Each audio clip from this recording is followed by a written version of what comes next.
Hello friends, welcome to all of you on Binda GS forum. स्वागत है आप लोग का अपने YouTube channel Binda GS forum पे।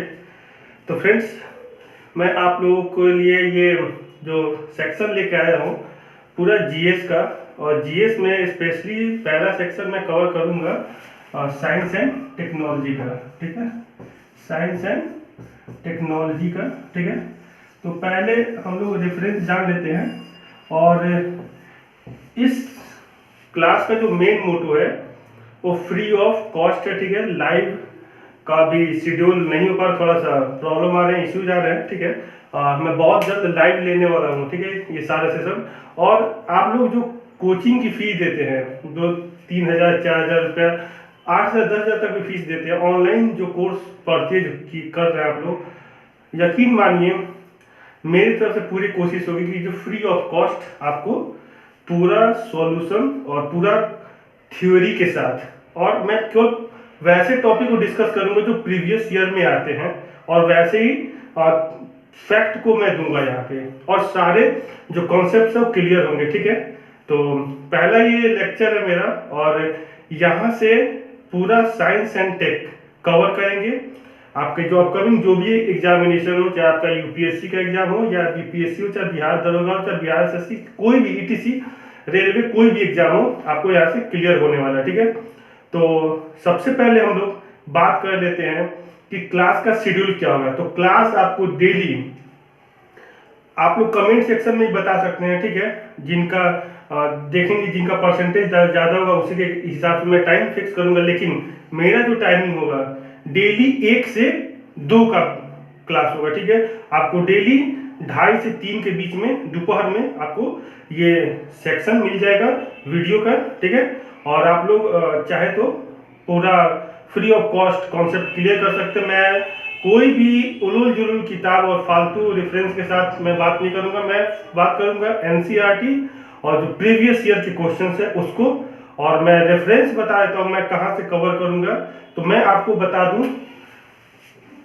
लुसेंट, देखिए फ्रेंड्स, ऐसे जनरली कोई बताता नहीं है। ठीक है, सब जो भी एक्सपर्ट हैं वो आपको इतना क्लियर नहीं करेंगे, लेकिन मैं आपको एश्योर कर रहा हूँ कि लुसेंट, मैं बुक भी दिखाने वाला हूँ। लुसेंट जनरल साइंस की जो बुक है, इसको जो न्यू एडिशन है, ठीक है, इसी से मैं पूरा आपका कवर कराऊंगा।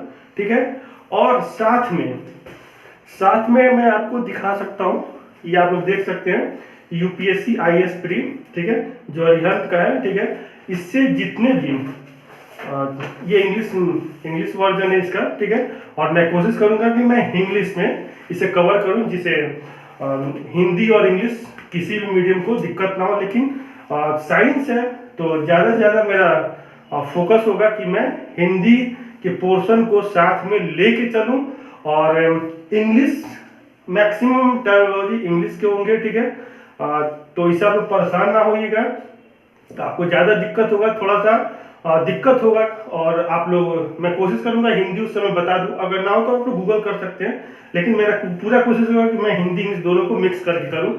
और साथ में इसको देख सकते हैं, घटना चक्र जनरल साइंस जो प्रीवियस ईयर, मैं किसी भी सेट प्रैक्टिस के बारे में यहाँ डिस्कस नहीं करूंगा। मैं इसी से आपका पूरा जनरल साइंस एंड टेक का सेक्शन पूरा कवर करने वाला हूँ। सबसे पहले हम लोग इसमें देखेंगे, साइंस एंड टेक में हम लोग फिजिक्स, आप लोग देख सकते हैं कि बीपीएससी और स्पेशली बिहार में साइंस का जो वेटेज होता है बहुत ही ज़्यादा होता है, और साइंस का जो क्वेश्चन पूछा जाता है वो और सब जो स्टेट्स हैं उनसे बहुत ही अच्छे लेवल का कॉन्सेप्ट, और अच्छा, मतलब यूपीएससी के बाद कुछ साइंस का पोर्शन ठीक ठाक है, बहुत एक स्टैंडर्ड है, तो बिहार है। आप लोग प्रीवियस ईयर क्वेश्चन से देख सकते हैं। ठीक है, तो कॉन्सेप्ट और प्लस फैक्ट, कॉन्सेप्ट और फैक्ट दोनों। दूसरा आपका पोर्शन होगा केमिस्ट्री का। ठीक है, थर्ड आपका होगा बायोलॉजी।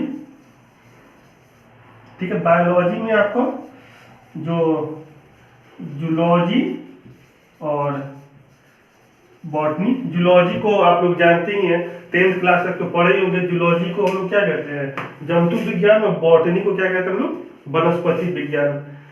अब इन तीनों का जो मिक्सचर है विथ करेंट इश्यूज के साथ, वो आपका कहलाता है साइंस एंड टेक्नोलॉजी। जो पुराने आप लोग लुसेंट जनरल साइंस की बुक ले रखे होंगे, उसमें आपका साइंस एंड टेक की कोई बात नहीं हो रही है। देखिए फ्रेंड्स, मैं आपको उलूल जुलूल की बातों में ज़्यादा समय वेस्ट नहीं करना चाहता हूं, और मैं आपको रेफरेंस बता दे रहा हूं। डेली मैं इससे कवर करने वाला हूं, और साथ में जो एनसीईआरटी के मेरे जो नोट्स है, आप लोग वेट कीजिए, एक एक गिफ्ट आपके सामने आते जाएगा। मैं बताऊंगा कि कैसे एनसीईआरटी से आप लोग अपना नोट्स तैयार कीजिएगा। मैं केवल गाइड करूंगा आपको यहाँ पे, और मैं पढ़ाऊंगा नहीं आपको। मैं यहाँ पे मेरा एक ही टारगेट है, मोटिवेशन। कैसे मोटिवेशन? विथ टीचिंग, पढ़ाने के साथ। मैं भी एक स्टूडेंट हूँ, और मैं चाहता हूँ कि जो वे ऑफ लर्निंग है वो किस तरीके के साथ होना चाहिए, और कैसे इंटरेस्टिंग। आप एग्जाम को क्वालिफाई करने से पहले आप इस चीज को समझिए अच्छे से। अगर ये चीज क्लियर हो गया तो क्वेश्चन अपने आप होना स्टार्ट हो जाएगा।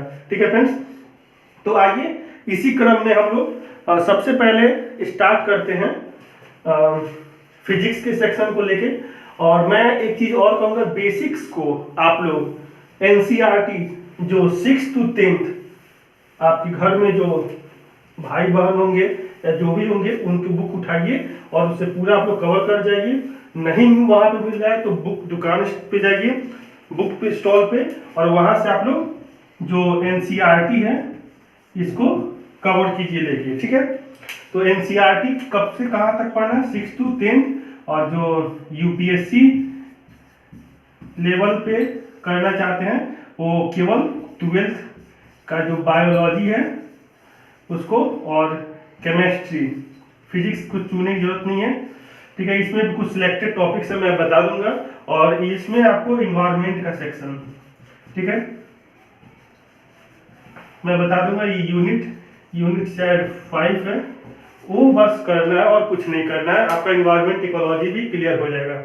तो फ्रेंड्स, ये एक शॉर्ट डेमो है, कैसे करना है, कोई टाइम वहां पे वेस्ट नहीं होगा, और एक एक करके हम लोग सारी चीज देखेंगे। तो आइए सबसे पहले हम लोग स्टार्ट करते हैं फिजिक्स से।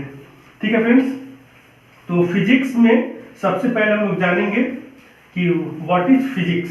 सबसे पहले हम लोग जान लेते हैं साइंस क्या है।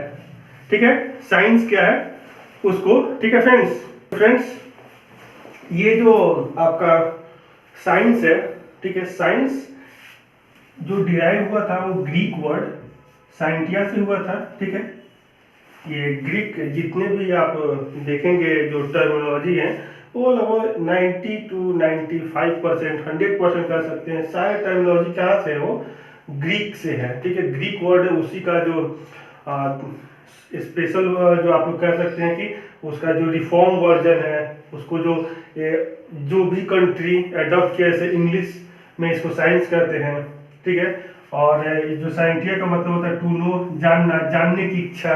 ठीक है, ये उर्दू वर्ड में इसको इल्म कहते हैं। ठीक है, और आपका जो साइंस है, जो हिंदी में हम लोग क्या कहते हैं इसको?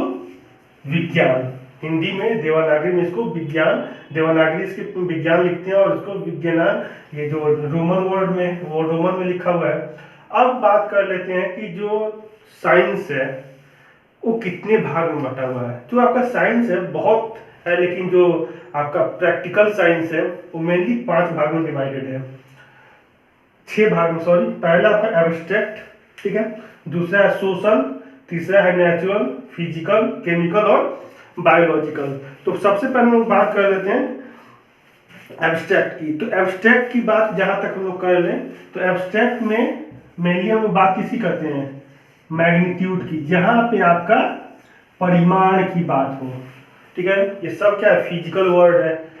एब्स्ट्रैक्ट भाव, जिसको टच करे, महसूस करे, छू सके। ठीक है, दूसरा है सोशल, जैसे ह्यूमैनिटीज के जितने भी, जैसे सोशल साइंस में आपका हिस्ट्री में है, पॉलिटी में पॉलिटिकल साइंस।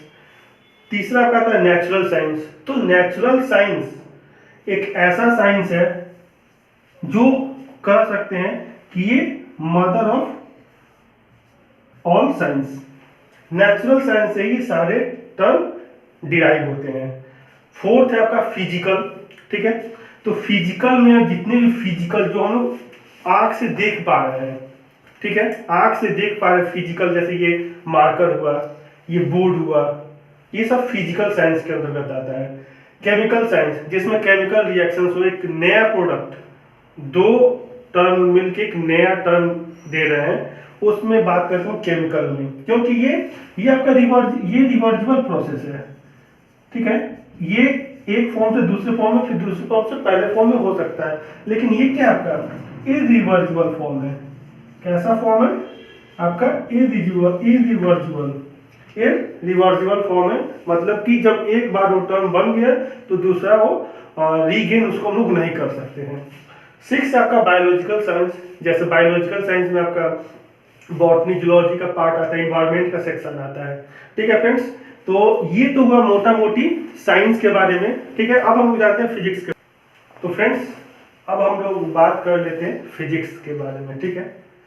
तो फिजिक्स जो वर्ड कॉइन हुआ था, ठीक है, वो देखिए कॉइन और डिराइव में बहुत अंतर है। कॉइन मतलब होता है कि सबसे पहले वो टर्मिनोलॉजी को कौन बताया, और डिराइव मतलब कि पहले कुछ है और उससे वो फॉर्म आया, वो डिराइव वाली। कॉइन किसने किया था? ग्रीक यूज किए थे, फ्यूसिस, ठीक है, और हिंदी में इसको कहते हैं भौतिकी, ठीक है। अब हम लोग बात करते हैं जो भौतिकी है, फिजिक्स है। देखिए फ्रेंड्स, हम लोग को मोटा मोटी कॉन्सेप्ट जानना है कि आखिर होता क्या है फिजिक्स, ठीक है। तो ये सारा यूनिवर्स क्या है? लगभग वो फिजिकल वर्ल्ड है। फिजिकल वर्ल्ड हम लोग कहते हैं, ठीक है। ये सन, स्टार, हम लोग ह्यूमन बींग्स, जो पेड़ पौधे हैं, ये मार्कर, बोर्ड, ये सब क्या है? फिजिकल क्वांटिटी है, ठीक है। अब फिजिक्स दो चीज से होता है। एक, उसको जब तक हम लोग ऑब्जर्व नहीं करेंगे तो नहीं पता चलेगा। अब जब ऑब्जर्वेशन हो जाएगा तो वो कितना बड़ा है, कितना छोटा है, क्या उसकी गहराई है, क्या उसकी मोटाई है, क्या लंबाई है, क्या उसका सेंसिटिविटी है, क्या उसमें कितना वो खींच पा रहा है, कितना सिकुड़ पा रहा है, ये सारे फिजिकल फिनोमिना है, ठीक है।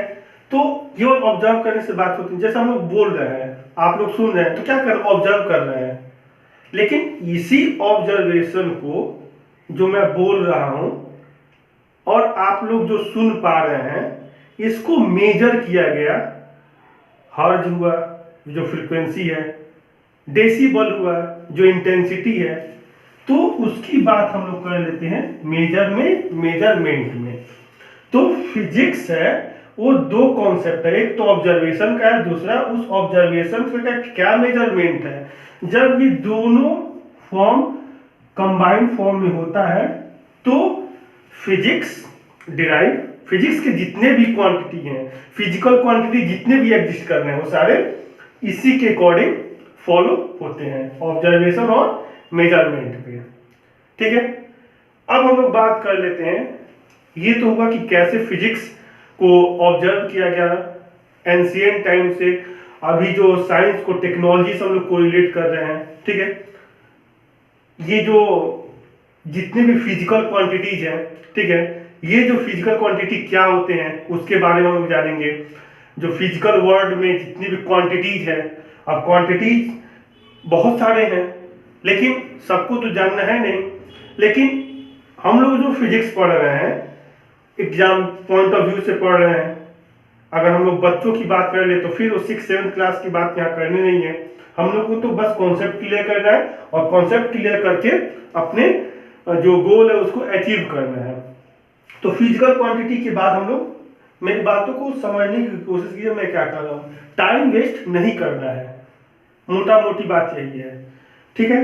फिजिकल क्वांटिटी, अब जो फिजिकल क्वांटिटी होगा तो उसका कुछ ना कुछ मेजरमेंट होगा, ऑब्जर्वेशन से तो कुछ होता नहीं है।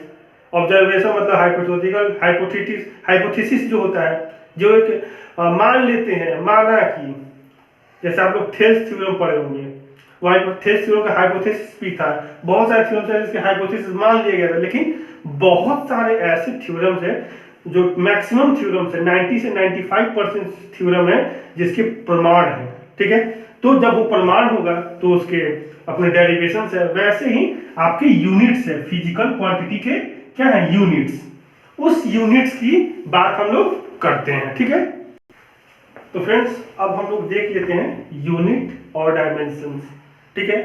आप लोग लग रहा होगा कि कितना तेजी से काम हो रहा है। फ्रेंड्स काम तेजी से नहीं हो रहा है, कम से कम समय में जो क्वालिटी है, क्वालिटी ऑफ एजुकेशन है कह लें मोटा मोटी, उसको हम लोग जानना है, ठीक है। तो यहाँ पे टाइम पास, बहुत लोग को ये लग रहा होगा कि केवल बोले जा रहे हैं, ऐसे बात नहीं है। मैं बीच बीच में आऊँगा, मैं आपको बताऊंगा, तरीका बताऊंगा, आपको मोटिवेट भी करूंगा, ठीक है। पहले हम लोग जान लेते हैं यूनिट और डायमेंशन को। मैं अभी क्या बोला था, फिजिकल क्वांटिटी और यूनिट्स के बारे में। अब ये जो आपका यहाँ से आपका पहला चैप्टर स्टार्ट हो रहा, पहला टॉपिक कर लें। यहाँ पे चैप्टर ऐसा कुछ नहीं है, मैं सारे टॉपिक वाइज सारे क्लियर करते जाऊंगा, ठीक है। तो चैप्टर में जो आपका जो पहला टॉपिक है यूनिट और डायमेंशन, ठीक है, इसको चैप्टर में मान सकते हैं। यूनिट, जैसे हम लोग बोले कि फोर्स का डेफिनेशन लगभग सबको पता होगा, ठीक है। कोई भी काम अगर हम कर रहे हैं, उसको ऐसे पुश कर रहे हैं, जैसे पुश कर रहे हैं, वर्टिकली पुश कर रहे हैं, और इसको खींच रहे हैं, पुल कर रहे हैं, तो यही फोर्स है। जो फोर्स है उसको हम लोग किसमें देखते हैं, कितने न्यूटन का फोर्स है, ठीक है, बल लग रहा है, डाइन। अब ये जो फोर्स होता है आपका क्या होता है, मास इनटू एक्सेलरेशन। अब ये जो मास होता है आपका m कैपिटल, एक चीज ध्यान रखिएगा, डायमेंशन समेता हमेशा कैसे होगा, कैपिटल लेटर में। कैसा होगा आपका, कैपिटल लेटर से डिनोट करेंगे, ठीक है। यूनिट भी, तो आपका मास के लिए क्या यूज करेंगे हम लोग, m। अब एक्सेलरेशन, एक्सेलरेशन में क्या होता है आपका, वेलोसिटी डिवाइड बाय टाइम, ये आपका क्या होता है, एक्सेलरेशन। अब वेलोसिटी क्या है, लेंथ है, सिंपल सी बात है, हम लोग दूरी तय करते हैं, ठीक है। तो l, और विथ रिस्पेक्ट टू क्या होता है आपका, विथ रिस्पेक्ट टू किसके साथ होता है, टाइम के साथ, तो mlt, और इसी के साथ क्या है, डिवाइड बाय, ये क्या है आपका, वेलोसिटी को क्या है, टाइम, ये क्या होगा आपका m l और t2, और ये क्या हो जाएगा m l t माइनस 2। इतना तो मैथ का बेसिक पता ही होगा। तो ये जो डेराइव पार्ट है, इसी को हम लोग क्या कहते हैं, डायमेंशन। शायद आशा करता हूं कि आपको ये चीज क्लियर हो गया होगा, यूनिट और डायमेंशन में क्या डिफरेंस होता है, यूनिट डायमेंशन होता क्या है, ठीक है। अब हम लोग बात कर लेते हैं जो यूनिट्स हैं, बेसिक यूनिट्स हैं, जो एग्जाम में फ्रिक्वेंटली पूछे जाते हैं, उसको देख लेते हैं। आप लोग लिख लीजिएगा इसको, और या तो स्क्रीनशॉट ले लीजिएगा, ठीक है फ्रेंड्स। तो फ्रेंड्स आइए जो यूनिट्स हैं, ठीक है, हम लोग देख लेते हैं, और ये बहुत ही वीवीआई यूनिट्स हैं, ठीक है। आपके छोटे एग्जाम्स से लेके बड़े एग्जाम्स तक में कवर होते हैं, ठीक है। तो हम लोग बात कर लेते हैं पावर ऑफ 10 प्रीफिक्स